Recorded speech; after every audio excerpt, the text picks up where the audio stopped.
শুভ সন্ধ্যা। Share বাজারের মূল খবর ডেইলি মার্কেট আপডেটে আপনাদের স্বাগতম।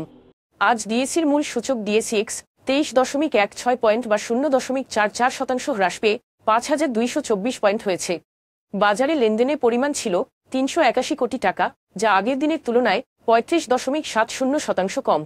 শিল্প খাত থেকে ওয়ালটন হাইটেক এবং খান ব্রাদার্স পিপি ওভেন ব্যাগ, টেলিকমিউনিকেশন খাত থেকে গ্রামীণফোন, রবি এবং বাংলাদেশ সাবমেরিন কেবল কোম্পানি, ওষুধ ও রসায়ন খাতে বেক্সিমকো ফার্মাসিউটিক্যালস, স্কয়ার ফার্মাসিউটিক্যালস এবং রেনাটা আজ সূচকের হ্রাসে মূল ভূমিকা রাখে। প্রধান খাতের মধ্যে ট্যানারি খাতে আজ সর্বোচ্চ 0.62% এবং বীমা খাতে দ্বিতীয় সর্বোচ্চ 0.61% মূল্য বৃদ্ধি পায়। অন্যদিকে আইটি খাতে আজ সর্বোচ্চ 2.00% মূল্য হ্রাস পায়। মূল্য হ্রাস পাওয়া শীর্ষ 20-এ আজ শিল্প খাতে 5টি এবং ওষুধ ও রসায়ন খাতে 4টি করে কোম্পানি রয়েছে। তাল্লু স্পিনিং মিলস, জাহিন্টিক্স ইন্ডাস্ট্রিজ এবং তুংহাই নিটিং অ্যান্ড ডাইং এর শেয়ারের মূল্য আজ সর্বোচ্চ বৃদ্ধি পেয়েছে। অন্যদিকে K&Q, পাওয়ার গ্রিড এবং হামি ইন্ডাস্ট্রিজের শেয়ার সর্বোচ্চ মূল্য হারায়। তবে এই শেয়ারগুলোর মূল্য পরিবর্তনের কোনো মূল্য সংবেদনশীল তথ্য জানা যায়নি।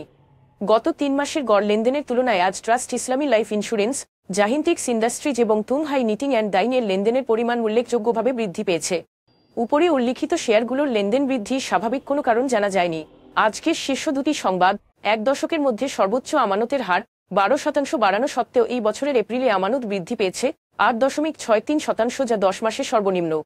অনিয়ম ও একীভূতকরণের কারণে আমানতকারীরা ব্যাংকিং খাতের ওপর আস্থা হারিয়ে ফেলছে। অধিকন্তু ক্রমাগত উচ্চ মূল্যস্ফীতির ফলে মানুষ নগদ অর্থ হাতের কাছে রাখতে বাধ্য হচ্ছে, যাতে তারা জীবনযাত্রার বর্ধিত ব্যয়ের সাথে মানিয়ে নিতে পারে। এজন্য ব্যাংকগুলো আমানতের উপর উচ্চ সুদের হার প্রদান করলেও প্রত্যাশিত আমানত লাভ করতে ব্যর্থ হচ্ছে। 2041 সালের মধ্যে সরকার একটি স্মার্ট বাংলাদেশের লক্ষ্যের সাথে সামঞ্জস্যতা বজায় রাখতে এবং দেশকে একটি সমৃদ্ধ, উন্নত এবং প্রযুক্তিগতভাবে উন্নত দেশে রূপান্তরিত করার জন্য নগদবিহীন অর্থের লেনদেনের শর্তসহ তথ্যপ্রযুক্তি খাতের জন্য কর অব্যাহতি 3 বছর বাড়ানোর পরিকল্পনা করেছে। বর্তমানে 27 ধরনের আইটি নির্ভর সেবার উপর কর ছাড় সুবিধা দেওয়া হয়েছে, তবে আসন্ন বাজেটে এই সংখ্যা 19-এ নামানো হয়েছে।